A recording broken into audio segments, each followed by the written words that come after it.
Welcome to the Salmon Runs YouTube. Enjoy the video. In this video, I will show how to replace a Kia Optima headlight assembly. First, gather your essential tools, including a ratchet, a 10mm socket, and a trim removal tool. Make sure you have the correct new headlight assembly for your vehicle. For safety, always disconnect the negative terminal of your car's battery before starting any electrical work. This ensures a secure and safe working environment for you. Next, we'll tackle the front bumper. You'll need to remove about 10 to 12 screws and clips that hold the bumper cover in place. These are typically found along the top, sides, and underneath. Gently pull the bumper away from the fender liners and the grille. Be sure to have a soft blanket or mat ready to set the bumper on once it's free, preventing any unwanted scratches.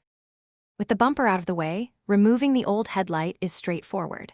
You'll find 3 to 4 bolts securing the headlight assembly. Remove these.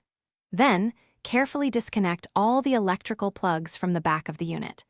Once all connections are free and bolts are removed, gently pull the entire headlight assembly straight out from its mounting. Take your time to avoid damaging any surrounding components. Now for the installation of your new headlight. First, connect all the electrical plugs to the back of the new assembly.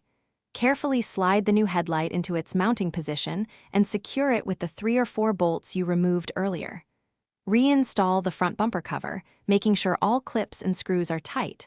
Finally, reconnect your car's battery and thoroughly test the new headlight's functionality. Thanks for watching. Consider subscribing if we helped you.